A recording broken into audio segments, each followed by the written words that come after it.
Well, the ANC held its national executive council meeting, this in Nasrec this past weekend ahead of its 55th elective conference that's actually upcoming in December.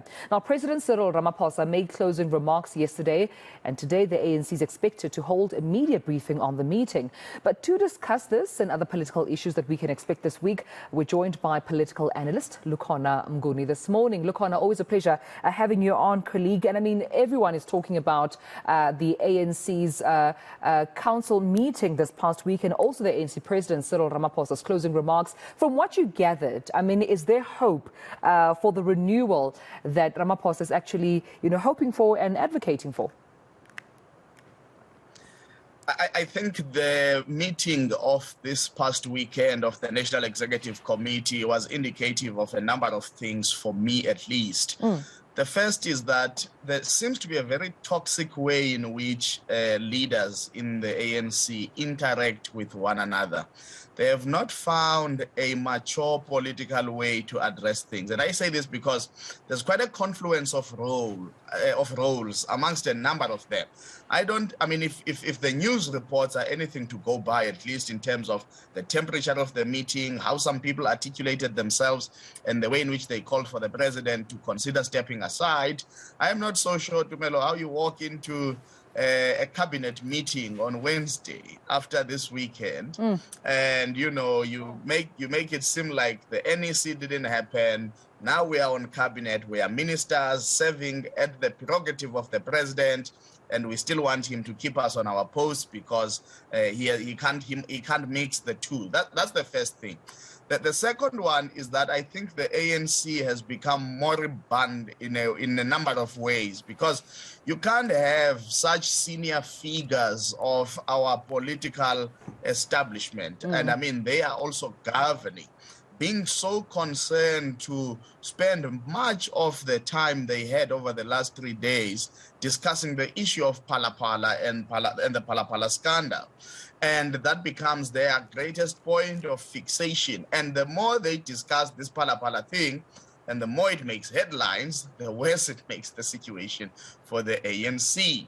Thirdly, the president himself, I think he is now seemingly conceding that it was bad advice not to engage the political impact and perceptions around this Phala saga. And now, out of panic, given that the Integrity Commission was always going to issue some preliminary report or, working report to the NEC, I think the president feels now that actually some people could usefully use the Phala scandal as part of their mobilization towards the December conference. And now again, you've got an issue where the president is behaving like a typical politician.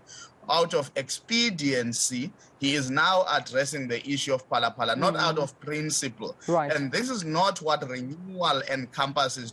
Renewal is founded on principles and not political expediency. Yeah, and I have to echo that, because I know that you, amongst many of us, even in the media industry, in news and journalism, have been lamenting not only engagement from President Cyril Ramaphosa on the political impact, not just, of course, with his political colleagues, but even with the media.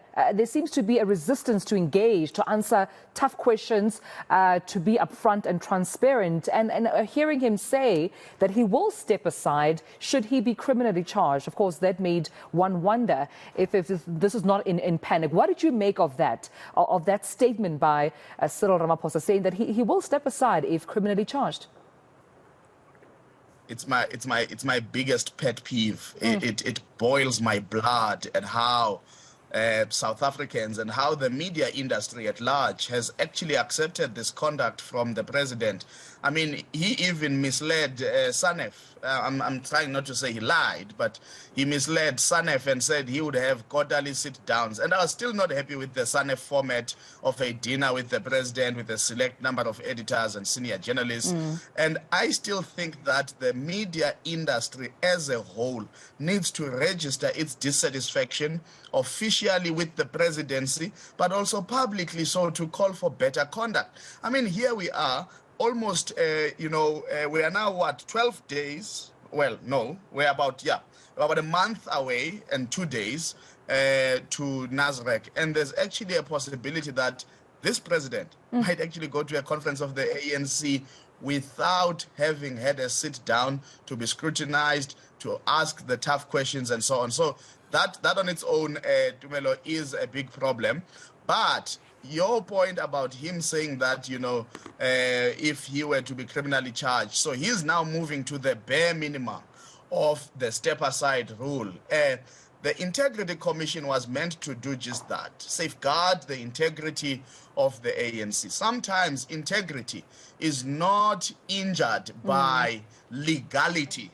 The ANC has now retreated to the space of legality. Integrity has to do with, revolutionary morality, right. And you've got to define what that morality looks like and not just simply rely, if I am charged. That's not how things work in the real world. Zweli Mkhize, the doctor, was not charged criminally by anyone when he stepped down as Minister of Health.